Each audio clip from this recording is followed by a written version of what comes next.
but we're going to need some more help with that.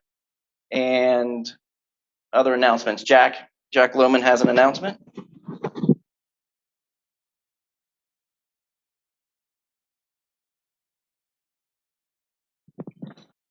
Thank you, President Nate. So I am very excited to tell you all about some of the details now revolving around our 4th annual golf tournament.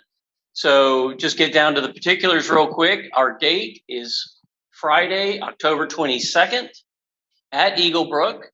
Again, will be a 4-person scramble event. For those of you that have been around longer than in the last year or so, you know that we originally started with Mercedes-Benz as our corporate sponsor. That was through a worldwide program that Mercedes-Benz put on. Well, they have now abandoned that program. So we are doing our own thing, just kind of like we did last year. So it will be the Lakeland Rotary Golf Tournament. We, of course, are looking for a title sponsor. So if your company would like to step up, we'd love to talk to you about that.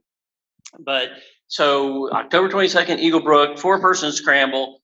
Our charity this year will be Know and Grow, which you all have already heard about through Polk Vision. So our goal is to raise money to buy laptops or tablets for underprivileged children in the Polk County school system, particularly here in the Lakeland area. So ironic that it comes on a day when we're back at a hybrid meeting. So imagine all of you sitting in your desks or your homes right now, and there's a class you're supposed to be taking, and you don't have a computer to look at right now. That's how it's going to be for these kids, because we are still in uncertain times. They constantly are talking about going back to virtual classes. We certainly have somebody over here who does nothing but virtual school, so he knows too well about it. But that is what we are trying to accomplish, to make sure that these kids who don't have the technology in their homes have the ability to stay in class, stay current, stay up to date, and get the education that they need and deserve. So we've made a change for this year. Sean, if you'll bring it up, I am pleased to present our brand new website, LakelandRotaryGolf.com. This thing does everything except shine your shoes. You can register on here as a player. You can register on here as a foursome. It has a spot for all of our sponsors, from whole sponsor all the way up to title sponsor and everything in between. You simply click, fill in your information, submit your credit card information. If you want to be invoiced, we can do that as well. But it has all the details regarding the tournament. It will collect your shirt size for you if you're a player. But I encourage all of you who have friends that are golfers that like to play in these kind of events to check it out. We'll be sending this out to the club in a mass email so that you can forward the link on. But this is a really great website that is just kind of all encompassing for us, takes care of all of our registration issues that we've had in the past. So very excited about this. Speaking of sponsorships, as I said, we're looking for all levels of sponsors, from whole sponsors all the way up to the title sponsor. We're grateful that Steve Moore has once again agreed that Hillcrest Partners will be our golf ball sponsor. So every player will get a sleeve of brand new golf balls with the Hillcrest Partners logo on it. So thank you very much, Steve. I hope you're Zooming from North Carolina.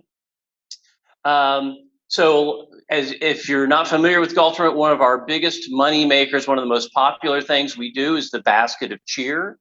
So we ask all club members to provide us with just a bottle of cheer, whatever you want to bring, something from the liquor store, if you will, beer, wine, or alcohol. You can either start bringing them starting next week to the meeting. You can bring it to Trey Harden's office, which is right across from Carlton Palmer Elementary on Cleveland Heights. But if everybody can contribute one, it's probably the most popular raffle item that we have. It's the main reason people buy raffle tickets. So it's just a huge moneymaker fundraiser for our cause. But we will do all the other regular things that we've normally done in the past. We'll have a 50-50 raffle at $100 a ticket. We will have a great silent auction with all kinds of stuff. We've already been promised an autographed football by one of the Tampa Bay Buccaneers. So we hope that that'll be another big revenue generator for us. But we also have, of course, can't do this without our volunteers. So in the back right now, there is a sign-up sheet for volunteers. We need spotters on the hole-in-one holes, the putting contest, registration. So it's all, there's not a lot of heavy lifting to be done. Spotters on the hole-in-one holes get to sit under a tent, have a cold beverage, and just watch people hit golf balls. And you just have to say, oh, yep, they got a hole-in-one, or nope, you did. It's pretty easy. So easy a Kiwanian can do it. Let's put it that way. So, hey, I'm in a room with my own people. Come on. Sorry if I offended the Kiwanians in the room. But anyway, also, just like we do with the bell ringing, and you can sign up through our website, you will go to the Lakeland Rotary Club website, and by the end of the day, Chuck McDaniel should have the sign up where you just click on the button up top that says Golf Tournament Volunteers, and you select your shift, put in your cell phone number, and you'll get a reminder of when you've signed up. But we do need volunteers. We probably need about 40 some odd people throughout the day. It's all very fun. It's a great day. All the volunteers get to come to the dinner afterwards free of charge. So I hope you all will think about that. Also, the dinner afterwards is a great time. It qualifies as a fellowship event, but it's a great steak dinner. And we'll be selling tickets for those later on, but keep that on your calendar, October 22nd. And I'll be around, Trey, and I'll be around after the meeting. If you have any questions, let me know. But thank you. Looking forward to it. Thank you, Jack. It's going to be a great tournament. I could have played a round of golf as long as that took, but that's all right. All right. Now for the program. It's my pleasure to introduce my friend, Matty Diaz. Matty served as a 2-year starter at Florida State University and led the Seminoles to 2 College World Series appearances. Matty began his professional baseball career with the Tampa Bay Devil Rays in 1999. In December 2005, he was traded to the Atlanta Braves, where he spent the majority of his major league career. Appearing in 124 games with the Braves, Matty batted .327 in 297 at-bats. On August 14th, 2006, he had 4 hits for the second straight day and tied the National League record with 10 straight hits. Upon his retirement from professional baseball in 2014, Matty joined the Atlanta Braves pregame and postgame telecast on Fox Sports South as a contributing commentator. He also served as a baseball analyst for MLB Network on Sirius XM. Most recently, Matty accepted a position at Lakeland Christian School as the director of advancement, and a couple of years ago added varsity baseball coach to his baseball resume. Matty was raised in Lakeland, Florida, attended Santa Fe High School, and currently resides in Winter Haven with his wife, Leslie, and their 3 children. And now I put together a quick highlight video. I know Matty won't mind me playing. So. Hey,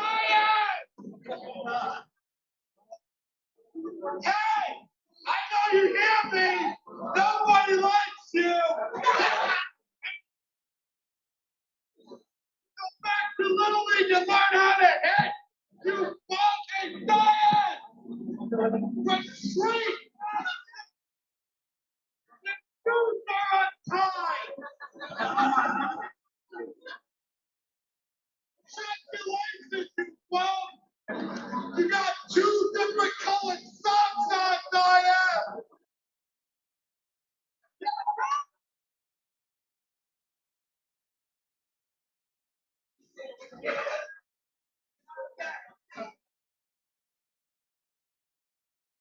Not too quick on you, Diaz.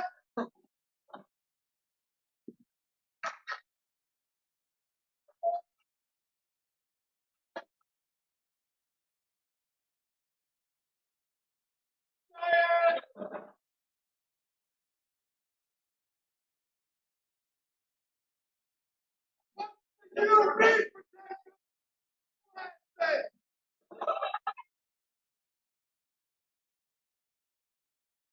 the sun at the cave. Diaz. Hey, Diaz. You're overpaid.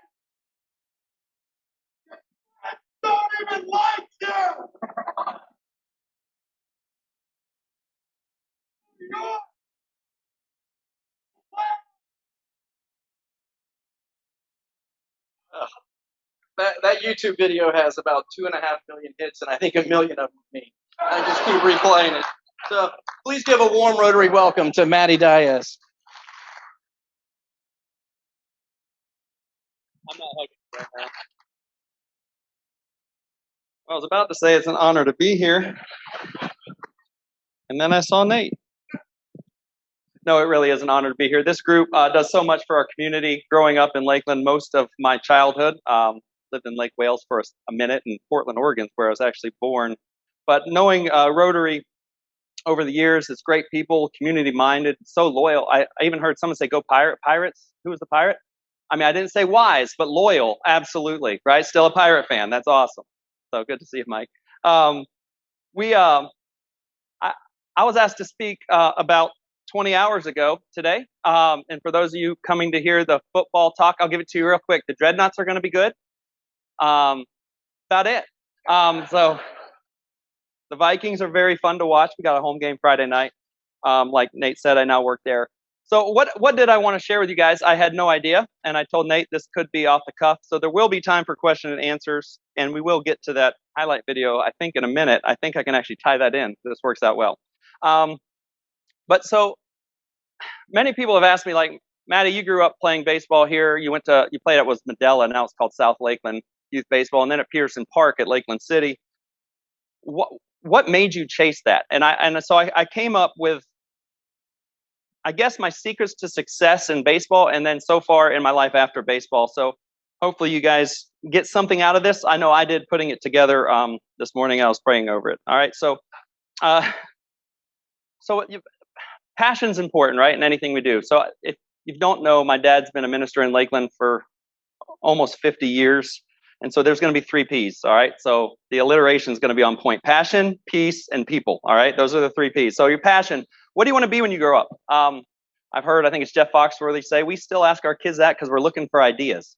So what do you want to be when you grow up? I had 2 dreams in life. One of them was to do something in baseball, and the other was to be a garbage man. I thought it was really cool how they rode on the back of the trucks. And yes, I still make trips to the landfill on my own. This is not a lie. Like, I was at the landfill 2 weeks ago. I just find something fascinating about being able to load up my truck with a bunch of junk, go dump it, and come back with an empty truck. I just think it's something special. I don't know why, but obviously baseball took over my imagination in about 8th grade. So I found my passion.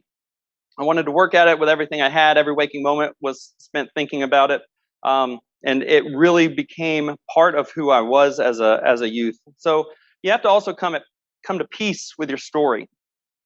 All the good, all the bad, like that, is part of your story. You got to come to peace with that. You got to come to peace with the successes. Don't feel guilty for them. I had a hard time with that. My older brother was my hero, the best athlete I ever knew.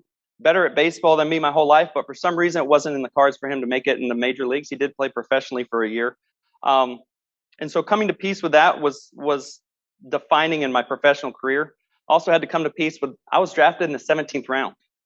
I was in the 500s, the late 500s. There were 500 and something people taken before me.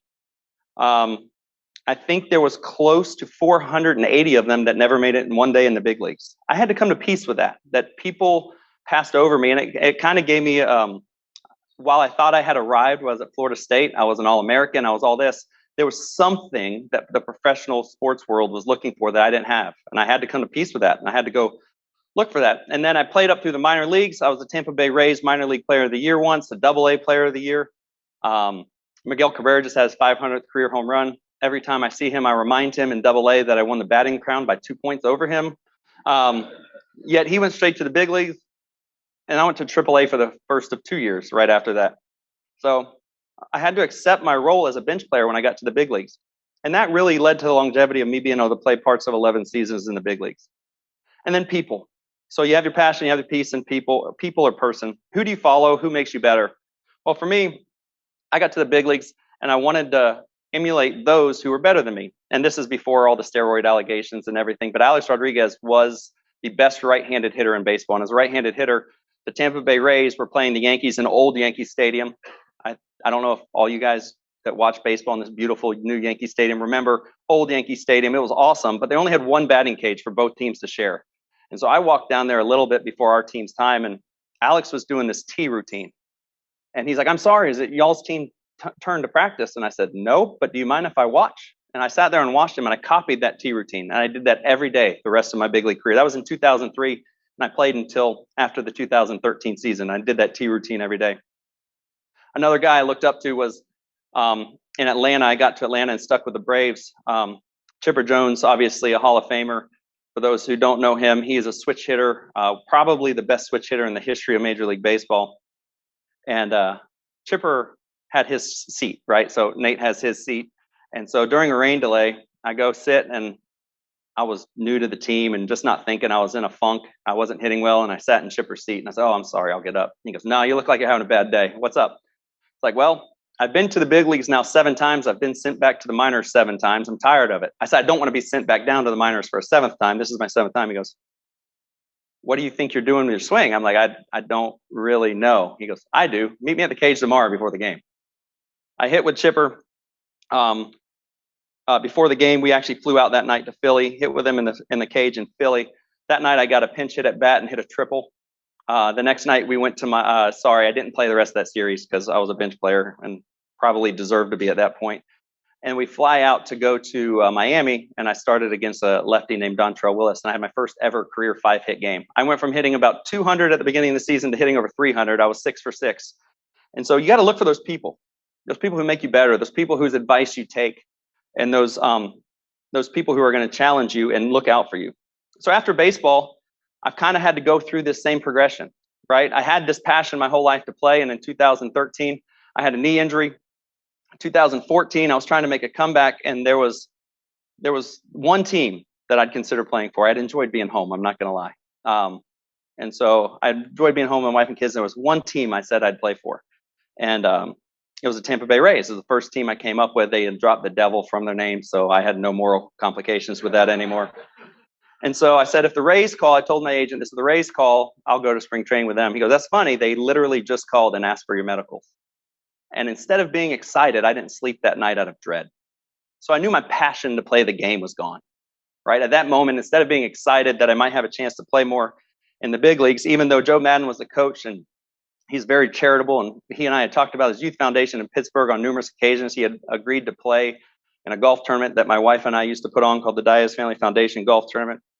I wanted to get to know Joe better. I couldn't muster up the excitement to play. So I knew the passion to play was gone, but I had to figure out what the next one was. And I knew baseball had to be part of my life. Nate mentioned a little bit of it. Right when I first retired, I got to be a ESPN playoff analyst up there. Then I did the pre and post game stuff with the Braves and MLB Network Radio. I even became a financial advisor with the hope to advise baseball players money, but none of that brought me joy, right? I'm on the radio for the most part. You guys, any of you guys watch Ted Lasso? Anyone? Pretty good. If you haven't watched it, I recommend it. Just earmuffs on your children for a lot of the language. But there's Roy Kent, the soccer star. He is now a pundit, right, in the new season, meaning that's British for analyst, pretty much, I think. I don't know. I don't speak British. I speak American. But Roy is, I'll edit this for those watching on Zoom. Don't worry about earmuffs now. He's sitting there on a panel of analysts talking about a soccer game, and one of the analysts is a former coach, and he says something like, well, Roy, if I were coaching, I would have this. And Roy looks at him. Roy's this ex-superstar player who looks at him and goes, well, that's because you're a crap coach. That's how I felt a lot of times as an analyst. I had to sugarcoat way too much, and it did not bring me joy. And so I couldn't find what I was going to do. The financial advising was great, but for those entering the business, you guys know that the first people who trust you with your money are close family and friends. That's not a stress that I wanted to live with any longer. And so I was out on that. And so coaching. So for 4 years now, I've been part of the LCS coaching staff, 2 as a head coach. And so through that passion, I was able to fall in love with the school, get to know a little bit behind the scenes. So when they offered me this job as director of advancement, I took it. I found my passion. Peace with my story. I'll be honest, I floundered a little bit after my retirement in 2013. I knew it was time to retire, but didn't know how or who to be in social settings. Did they want, Matt Diaz, the Lakeland guy, or Matt Diaz, the ex-big leaguer, or what stories was going to have to tell? I hated talking about baseball. I felt insignificant a lot of the time when you're sitting there talking to doctors and teachers and stuff like that. You're like, I got paid a lot of money to hit a round ball with a round bat squarely. right? It felt insignificant. So I had to come to peace with my story and realize that's a really cool job that I've had, and people want to talk about it, great. And if they don't, that's even better.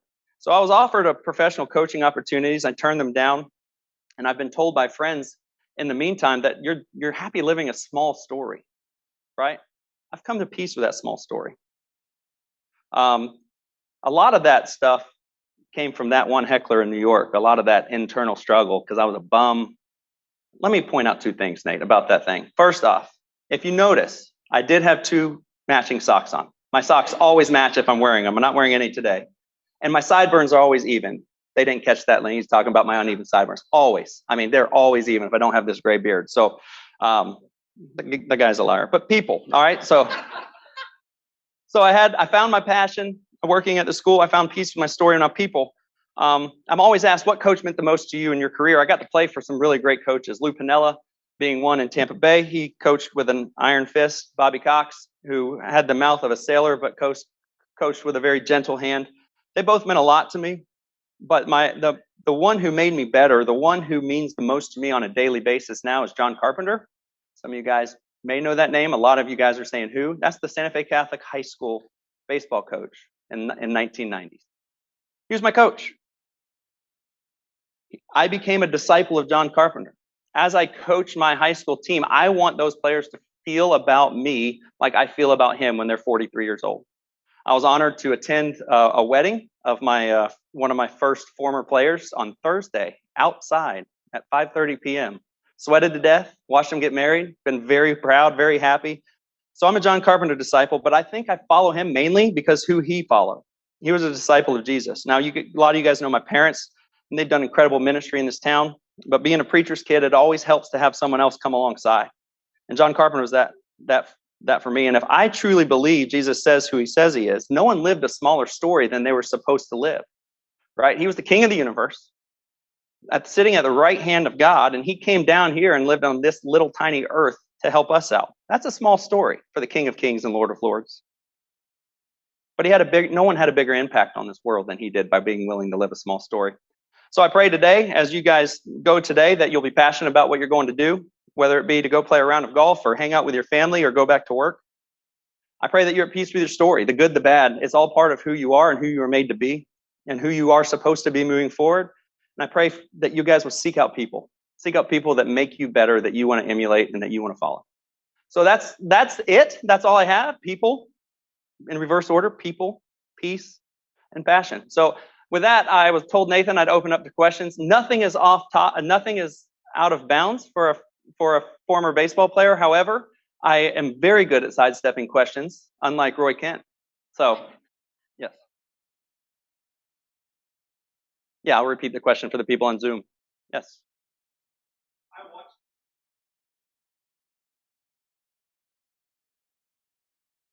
Now, here comes that guy again. I don't know if there's a question there, but yeah, so he brought up a thing. I tied a major league record for 10 hits, and the announcer said, "Here comes that guy again." It was pretty surprising, I think, to the announcer as well as most people. That was one of the coolest gifts my wife ever got me, was she framed that scorecard that Bobby Cox had signed and ticket stubs and stuff. That was an old RFK stadium before the Nationals Park was built. But that was kind of my bursting onto the scene, like, oh yeah, I do belong here. Especially every time someone, though, in the National League gets 9 hits in a row, I start watching, kind of rooting against them. I'm happy if they tie it at 10, because then I still have a share of it. But if they get to 11, it's going to hurt my heart a little bit. Yes, ma'am. John Carpenter, where is John Carpenter now? He lives in North Lakeland. Every once in a while, he'll come out to a Lakeland Christian game that I'm coaching, and I get so nervous. I'm not going to lie. Like, I feel like I'm going to yell at somebody. I'm like, Coach Carpenter wouldn't yell right here. Coach Carpenter wouldn't yell right here. So it still makes me better.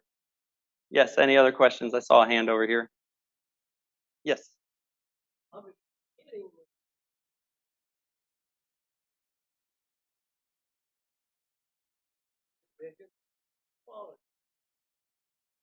Great hitter.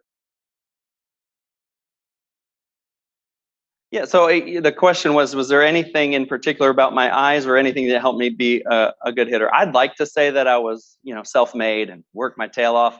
My hand-eye coordination is ridiculous. And this is a gift from God. My mom was half blind as a bat before her LASIK, and my dad has had 2 or 3 attempts at LASIK, I think, at this point. I had 20/15 vision coming out of high school. So the hand-eye coordination was definitely a gift that I was given that I was able to take advantage of. I'm not quite a Vladimir Guerrero, for those who remember that, but I do have 1 hit on a ball that bounced and hit it over the second baseman's head. So I have accidentally swung. I swung at that pitch many times, but I only hit it once. Do I have any stories about Nate Dunham?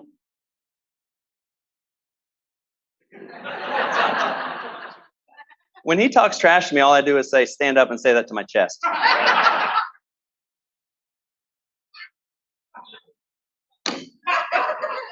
1-1, Nate. Yes, sir. We have a question from the Zoom crowd. What are your projections for MLB? What are my projections for the MLB season for the rest of the year? Okay, the Rays are really good. The Braves are really good. Those are 2 of the teams I've played for. The Pirates and Marlins are not good at all. So those are other 2 teams I played for. And the Royals are better than some thought they'd be. So those are the 5 teams I played for. I will say this. I don't know how anyone beats the Dodgers unless they just get to the back end of that bullpen. So the Dodgers, to me, would be the hands-on favorite to win it. After watching the Yankees last night against my beloved Braves, they are as hot as anybody right now. And they want the AL East. They don't want a 1-game playoff with either Oakland or Boston to try to get in. But if the Yankees win the division, they are set up to make a long run. But if they have to go to that 1-game playoff, I think they're in trouble. So the Rays need to do everything they can to hold on to the division. I think, I love rematches. I'd love the Braves to make it. I don't know they have the starting rotation to do it right now. Soroka being hurt and all that hurts. But I think if we had, I would watch all day. I mean, Kevin Cash was a college teammate of mine, and Dave Roberts was a fellow believer in the big league world that I was in. He's the manager of the Dodgers. So I last year when I was watching, like, who are you rooting for? I said, yes. I'm not picking between those 2 guys. So I love watching this. Yes, ma'am. Where in Atlanta did I live? So I lived all over Atlanta. The first couple years we lived south in Noonan and Peachtree City in that area. And then I actually ran into an accidental rental on 2 acres on a pond. I remember my son had just been not born, was just walking. He was fishing with a Scooby-Doo pole or Batman pole or whatever. And he's like, it's stuck. And the kid walks up the hill to the house and he drags out like a 5-pound bass out of that pond. And I was like, holy smokes, that's a bigger bass than I've ever caught. So we lived south, and then the last few years we lived up north. And then another funny story, I actually went to the Pirates and got traded back to the Braves mid-season. There was about a month left in the year, and we couldn't find a rental. So we ended up getting an extended stay. And when you get traded, they have to put you up in a 5-star hotel. That's rules by Major League Baseball Players Union. I'm not pro all unions, but I'm pro my union. So we were staying at the Ritz-Carlton in Buckhead, and we're checking out, and I'd gotten to know the guy at the desk a little bit. He goes, where are you going? I said, we're going to extended stay. He goes, with the kids? I said, yeah. He goes, what if I gave you adjoining rooms, put a fridge and a microwave in your room, and we gave you the same rate, whatever you're getting there? I said, yes, sir. That would be great. So my kids, for those younger in here who ever watched or have kids that watched My Sweet Life of Zach and Cody, my kids got to live in a Ritz-Carlton for a month. That was not reality at all. That was... If you wonder why they're spoiled, that's the month of my life I point back to. Yes, sir. Yes. He's asking about the current Braves manager. His name's Brian Snitker, and he's a saint. His wife was actually one of our permanent babysitters, we'll call it. My wife doesn't like the word nanny. So when I was on the road, Aaron Snitker, his daughter, it's not his wife, his daughter would come stay with my wife and help her take care of the 3 kids right after we had our third. They are a dear family friend, all of them. Aaron, the daughter, and then Brian Snitker, the head coach, and Ronnie, his wife, they are awesome people. Like, we were up there over the summer, and the COVID rules and all this stuff. And if he gets COVID, he's banished, and they're testing them regularly, even though they're vaccinated. And he just ran out and gave me a big hug, and my kids were like, "Is he going to get suspended for that hug?" I was like, "No, I don't think so." So it was, yeah, we love the Snickers. Yes. Yes, sir. So Nate has a good question, and I didn't know whether to put a lot of this in my talk, but he asked talk about minor league life versus major league life. So it is probably the biggest disparity of any work promotion that you could ever imagine, right? So my first year I did get a little signing bonus being drafted in the 17th round, but it was money that needed to be set aside to help me make it as long as I could in the minors. But I tried to make it to the major leagues. That first year, I made $800 a month for 2 months. So I brought home a whopping $1,600. My wife and I were talking about this the other day. We lived below the poverty line for the first 5 years of our marriage. She made more money than I as a substitute teacher in the off seasons. And the only reason she made more than I did playing baseball was because we were both registered substitute teachers. But back then it wasn't online, it was a phone call, and I'd pretend I didn't hear it. And so she'd always answer the call first. She loved it when they said, "We need both of y'all," and she'd wake me up. "They need you too." So did some substitute teaching. So minor league life's a little different. In the big leagues, you have that union, you have your own hotel room in a 5-star hotel. My first road trip in the minor leagues, I played in the College World Series for Florida State. The draft had already happened, and they call it the short season, where they send all their draft picks, was already underway. And I went to the New York Penn League, and this team had already been playing. And I met them in Lowell, Massachusetts. It was beautiful. There's a brand new stadium. We stayed at a DoubleTree. You could see the stadium for. There was probably 5,000 people on the Friday night, probably 4,000 people on the Saturday afternoon, and over 1,000 on Sunday. I'm like, this is awesome. Minor league life isn't everything I heard. Then we hop in an old school bus, drive to Utica, New York, where the locker room was an old high school portable with a hole in the ground for a drain. It had rocks under it, so it, dispersed the water well. You had 2 shower heads for 30 guys to shower in, and our bus broke down. No air conditioning, obviously, and our bus broke down halfway there, and we had to wait for another old school bus to come pick us up instead of chartering flights. So it's a big disparity. There are some organizations, Toronto Blue Jays being one, who have started paying their minor leaguers a bit more, because they're making money on these minor league teams now. They've rebuilt whole cities around. If you've been to Greenville lately, beautiful downtown park. They're rebuilding downtowns around minor league parks, and it's really helping the local economies and stuff. Any other questions? That's it. Well, I appreciate you guys having me out today. And again, like I said, I was honored to be here till Nate took the microphone.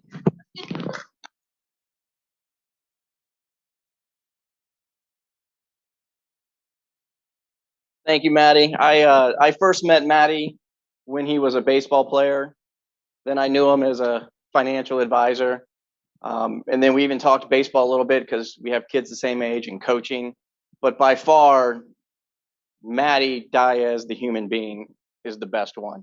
And he's just a great guy. So thank you, Matty, for coming. Really appreciate it. All right, 50-50 drawing with Ron Denny. You'll draw a ticket? You got to do it. One person. That's correct.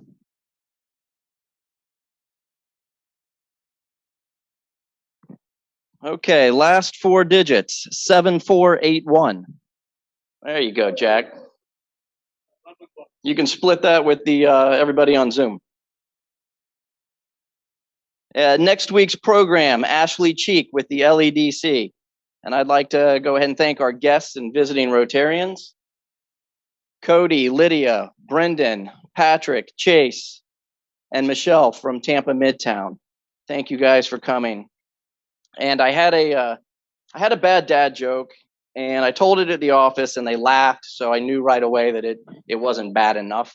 So I've got one that's even worse than the one I wrote down. So I was playing catch with my son last night, and the ball was getting bigger. And I kept wondering why. Then it hit me. That's the joke. With that, we are adjourned.